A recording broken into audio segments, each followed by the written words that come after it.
penyanyi tadi itu, penyanyi profesional, tapi pakai baju PGRI, keren nih. Assalamualaikum warahmatullahi wabarakatuh. Selamat pagi, salam sejahtera untuk kita semua, Om Swastiastu, Namo Buddhaya, Rahayu. Yang sama-sama kita hormati, kita muliakan Bapak Presiden Republik Indonesia, Bapak Insinyur Joko Widodo, Sugeng Rawo, Bapak. Terima kasih sudah hadir dan pakai baju PGRI. Untuk Mas Menteri juga pakai baju PGRI, terima kasih. Jangan-jangan ini memang kita punya jatah semuanya. Ketua Umum PGRI dan tentu seluruh keluarga besar yang ini hadir, kita doakan Ketua Umum segera sehat, biar semangat terus. Dan tentu saja kawan-kawan saya, para kepala daerah, gubernur, bupati, wali kota yang hari ini hadir, dan seluruh pejabat yang hadir, Bapak Ibu guru yang sangat saya hormati, sangat saya muliakan. Sebelum memulai sambutan ini, izinkan saya mengajak pada Bapak Ibu sekalian untuk menundukkan kepala sejenak saja. Kita akan kirim doa kepada 1.244 guru, mungkin lebih, yang telah gugur di medan pandemi, yang kemarin berusaha sekeras-kerasnya untuk membantu pemerintah agar pandemi ini bisa teratasi. Berdoa menurut agama dan keyakinan kita masing-masing. Mulai.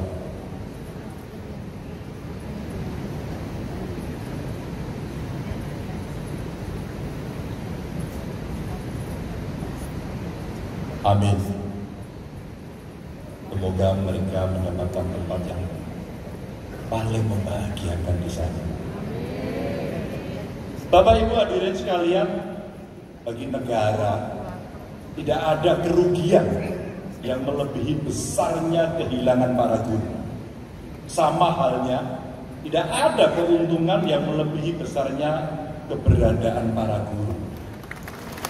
Tentu kita sudah berkali mendengar kisah bagaimana Jepang telah dihantam oleh bom atom di tengah kehancuran dan banyaknya korban yang meninggal pada saat itu. Pemimpin tertinggi Jepang justru menanyakan, berapa jumlah guru yang tersisa? Guru, Bapak Ibu sekalian, sosok pertama yang dicari oleh Kaisar Jepang pada saat itu untuk kembali mengawal kebangkitan.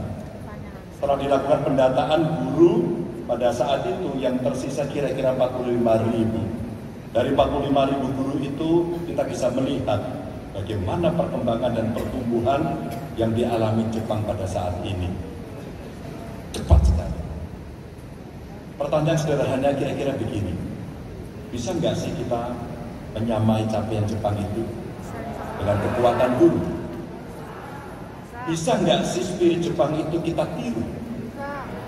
Dengan 3,3 juta guru di 217.283 sekolah serta 265,5 ribu dosen yang ada di 3.975 perguruan tinggi, mestinya kita sanggup melakukan itu dan mewujudkannya. Meskipun kesulitan ada, tantangan ada, dan kalau kita melihat setelah program sekolah garis depan dan guru garis depan yang menjadi ikhtiar untuk pemerataan akses pendidikan, Bapak Ibu, pemerintah pusat melanjutkan dengan melahirkan program Merdeka Belajar. Dengan program itu ruang belajar mengajar serta pertukaran pikiran antara guru dan murid menjadi lebih intensif, dan disinilah peran dan kualitas guru menjadi nomor satu, fasilitator untuk itu. Ya, meskipun terkadang buat siswa guru itu ya menjengkelkan, PR-nya banyak, tugasnya tumpuk-tumpuk, walak ora umum.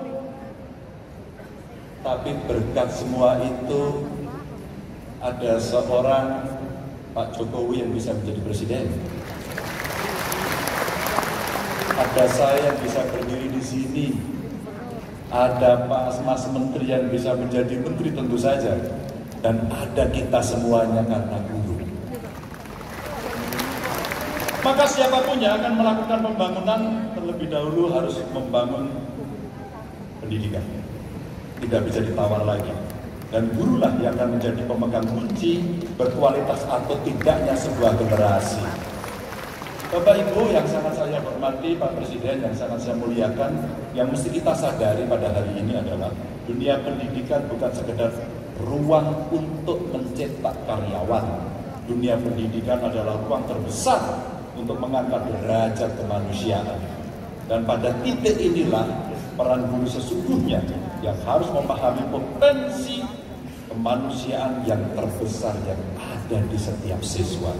Tidak ada kok yang mewajibkan semua siswa pandai matematika atau fisika. Tidak ada kok yang mewajibkan semua siswa menguasai ekonomi atau geografi. Tidak ada itu. Siswa punya potensi sendiri-sendiri. Kita tidak bisa memaksakan murid untuk menguasai semua ilmu, sebagaimana kita tidak bisa mengajari ikan untuk terbang ataupun burung untuk berenang. Biarkan pada pilihannya. Apresiasi saya yang kedua setelah suara yang merdu tadi adalah tari-tarian dan musiknya live loh tadi. Makasih ya Pak Mudi, sudah dibantu. Jadi kita mendapatkan pertunjukan yang luar biasa, yang bagus karena mereka punya talenta yang hebat. Tetapi Bapak Ibu, kita nggak fair jika ngomong tentang pembangunan dunia pendidikan tapi melupakan pembangunan sumber pendapatan para pengajarnya.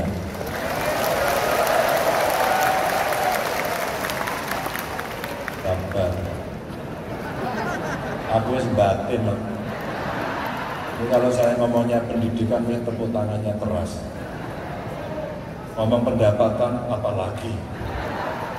Bahkan kadang-kadang perbedaan pendapat itu bisa lebih diterima dibanding beda pendapatan. Ayo. Jadi Bapak Presiden, waktu peringatan Hari Guru tingkat provinsi kemarin, teman-teman guru banyak yang mengeluh soal P3K. Kira-kira gini Pak, wah Pak, katanya mau ada pengangkatan 1 juta P3K. Itu, Bu guru diutamakan, katanya begitu. Dan tentu saja saya yakin Bapak Ibu yang hadir hari ini juga menerima curhat seperti itu di tempat masing-masing. Apalagi para kepala daerah pasti mendapatkan curhatan-curhatan itu. Tapi saya punya datanya loh Bapak Ibu. Kita nggak usah khawatir. Saya yakin target itu pasti akan terlampaui, apalagi jika kita melihat 2021, catatan saya Mas Menteri, ya, ada kurang lebih 300.000 pengangkatan. 2022 kira-kira 319.000.